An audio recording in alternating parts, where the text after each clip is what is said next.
هاي يا حلوين، ازيكم عاملين ايه؟ يا رب تكونوا بألف خير وانتوا بتتفرجوا على الفيديو ده دلوقتي. بقالي فترة كبيرة جدا ما نزلتش ريفيوز، فاخيرا قاعدة وبصور وبعمل لكم ريفيو. النهاردة بقى هكلمكم عن احلى شامبو وكونديشنر استخدمتهم الفترة دي، وهما شامبو وكونديشنر من كيش كينج. ولو عندنا وقت في الفيديو او لو الفيديو مش هيطول هكلمكم عن الهير اويل ده، اكيد في منكم كتير جدا يعرفوه. وزي ما احنا متعودين بنتكلم عن كل حاجة تخص البرودكت، المميزات والعيوب والسعر والحجم ونستخدمه ازاي وامتى وينفع لمين وما ينفعش لمين، وكمان تجربتي انا الشخصية. فلو مهتمين تعرفوا كل ده كملوا الفيديو للاخر، ولو لسه ما اشتركتوش في القناة لحد دلوقتي مستنيين ايه؟ اشتركوا، وكمان ما تنسوش تفعلوا جرس الاشعارات عشان يجيلكوا اشعار اول ما انزل اي فيديو جديد. ويلا بينا نبدأ. اول حاجة ايه هي مكونات شامبو كيش كينج؟ باختصار هو فيه روزماري وفيه حلبة هندية وكمان فيه سمسم وليمون وفيه زيت الجوجوبا وكمان فيه بذور الجنزبيل وزيت جوز الهند وخلاصة بذور اللوز وكمان فيه صبار. اهم مكون في الشامبو هو الصبار ببساطة لانه بيغذي فروة الراس جدا، وكمان بينشط الدورة الدموية وبيرطب الشعر وبيعالجه من التساقط. كمان الروزماري او اكليل الجبل مهم جدا جدا لانه بيحفز نمو الشعر وكمان بيزود من كثافته وكمان بيغذي بصيلات الشعر، فهو بيحل كمان مشكلة التساقط.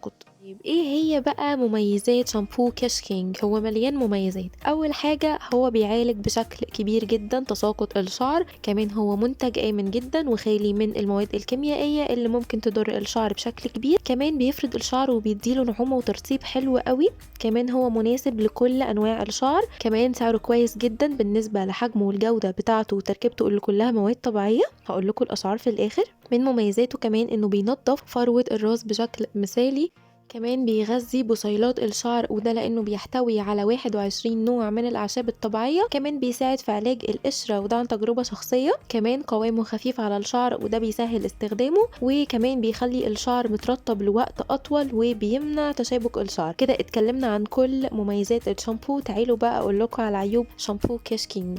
وقبل ما اقول عيوب الشامبو، لو اي حد عنده اي سؤال يسيبهولي تحت في الكومنتات، انا برد على كل الاسئله. اول عيب بقى في الشامبو انه ليه ريحه شويه قويه. بشكل شخصي هو ريحته دي حلوه جدا جدا بالنسبه لي، وده بسبب ان فيه اعشاب كتير فممكن الريحه دي تضايق بعض الناس. العيب التاني واللي برضه ممكن يكون ميزه عند البعض انه ملوش رغوه قويه، وده لانه شامبو طبيعي ويعتبر معالج، فطبيعي الرغوه بتاعته ما تكونش قويه، وبالرغم من ان الرغوه بتاعته مش قويه بس بينظف الشعر حلو جدا، وده انا قلته لكم من شويه. والعيب التالت ان نتائجه هتبان بس بعد فترة طويلة، فلازم يكون عندك صبر، واللي بالنسبة لي برضو مش عيب لان من الطبيعي جدا سواء في علاج الشعر او البشرة انك بتقعدي فترة طويلة لحد ما تلاقي نتيجة من المنتج اللي بتستخدميه، وبالاخص الشعر مش اقل من 3 شهور علشان تحلي مشكلة في شعرك، سواء تساقط او تقصف الشعر او تكسيره، او مثلا شعرك لو قصير ومش بيطول، فعلشان تشوفي نتيجة مش اقل من 3 شهور مع المواظبة على العلاج او المنتج اللي بتستخدميه.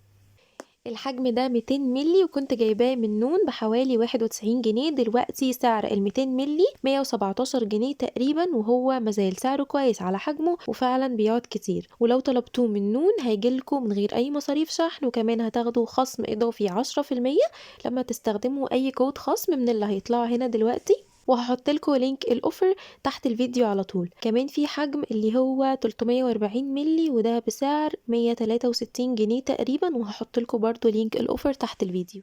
طيب طريقة استخدام الشامبو زيه زي أي شامبو في العالم. الشعر بيتغسل بالمية كويس وبعدين يتحط كمية مناسبة من الشامبو على الإيد الأول مش على الشعر على طول، يعني ترغيه الأول في إيدك ثانية وبعدين تحطيه على فروة الراس مش الشعر نفسه، وبعدين تعملي مساج بأطراف صوابعك وتبعدي ضوافرك خالص. خلاص كده على فروة الراس حطينا الشامبو، بنيجي بقى على الشعر نفسه وبنحط الكونديشنر، وده اللي هنتكلم عنه دلوقتي. الكونديشنر نفس مكونات الشامبو، برضه هو خفيف جدا على الشعر وبيرطب الشعر بطريقة حلوة قوي، وبيفضل الشعر مترطب لوقت طويل، فبالتالي مش هيحصل تقصف او تكسير لأطراف الشعر.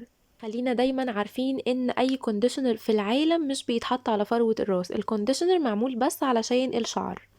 سعر الكونديشنر ال 200 ملي حوالي 135 جنيه، وفي منه 80 ملي سعره حوالي 95 جنيه. الاسعار دي على نون، وهيجيلكوا خصم اضافي 10% زي ما قلتلكوا لما تستخدموا اي كود خصم من هنا، وكل لينكات الاوفرز هسيبها لكم تحت في الديسكريبشن.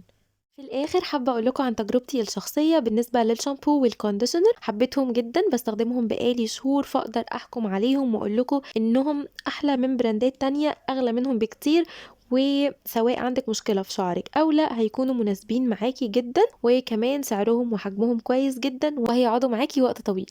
عايزة أقول لكم إن أنا كنت اتكلمت عن الشامبو والكونديشنر دول من براند OGX، لو ما كنتوش شفتوا الفيديو ده هاسيبه لكم هنا فوق، هيطلع لكم من هنا أو من هنا ممكن تشوفوه. خلوني أكلمكم بسرعة عن إمامي أويل. هو زيت هندي ميكس من 7 زيوت، هما زيت الأرجان وزيت الجوز أو عين الجمل وزيت اللوز وكمان زيت الجوجوبا وزيت الزيتون وجوز الهند وزيت الأملة. ببساطة الزيت ده ليه فوائد كتير جدا. أول حاجة هو بيساعد في التقليل من تساقط الشعر، وده لأنه بيقوي بصيلات الشعر وكمان بيعالج الشعر التالف وبيحمي من التقصف، ومش تقيل أبدا على الشعر زي ما انتوا شايفين، وكمان ريحته حلوة جدا. ولأن فيه زيت اللوز فهو فيه فيتامينز كتير زي فيتامين A و E و B و D، وكل ده بيخلي الشعر أقوى وصحي أكتر.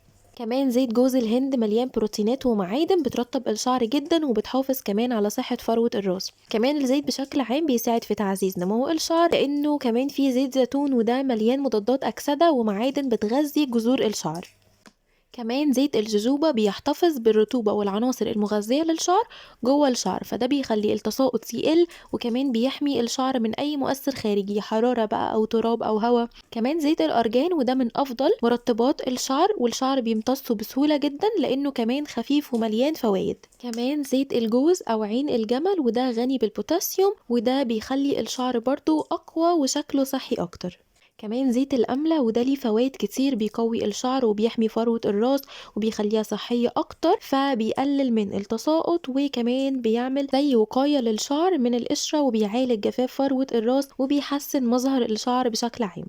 طيب في ناس بقى السيرمز او الاويل بشكل عام مش بيجي على شعرهم او شعرهم مش بيمتصوا ومش بيترطب بالشكل اللي بيكونوا عايزينه. كل اللي هتعمليه انك هتستخدمي الاويل على شعرك بس وهو ناشف او جاف، مش عليه ميه ومش بعد الشاور على طول، يعني استخدميه كترطيب يومي على شعر جاف وهيكون كويس جدا. في حد دلوقتي ممكن يسأل هو احنا ممكن نستخدم الزيت على فروة الراس؟ والإجابة أيوة، بالنسبة للزيت ده ممكن نستخدمه على فروة الراس وفي طريقتين.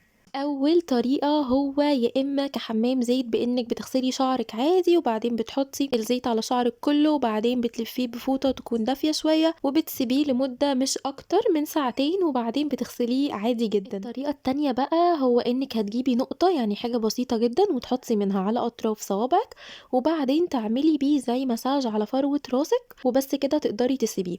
اولا هو خفيف جدا ففروة راسك هتمتصه بسرعة، ثانيا مش هيسد مسام فروة الراس ابدا، ثالثا هتستفادي بكل فوائده بحركة المساج البسيطة دي لانها هتسخن فروة الراس او هتدفيها شوية فامتصاصه هيكون افضل.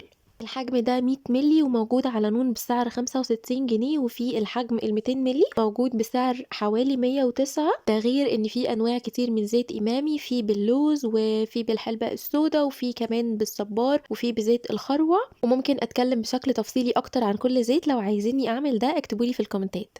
كمان عايزه اقول لكم ان نون بتعمل اوفرز حلوه جدا على منتجات السكين كير والهير كير. انا هحط لكم كل الاوفرز بتاعه زيت امامي وبتاعه كاش كينج، هحطها لكم هنا. وبس كده، ده كان كل الفيديو. بتمنى يا رب تكونوا استفدتوا. لو عايزيني اعمل ريفيو عن منتج معين او عندكم فكره او اقتراح او حتى انتقاد بناء اكتبولي تحت في الكومنتات. ولو عندكم اي سؤال انا برضو برد على كل الاسئله. ما تنسوش بقى تشتركوا في القناه وتفعلوا جرس الاشعارات عشان يجيلكوا اشعار اول ما انزل اي فيديو جديد. ولو عجبكم الفيديو ما تنسوش تعملوا لايك وشير مع صحابكم. وبس كده، باي باي.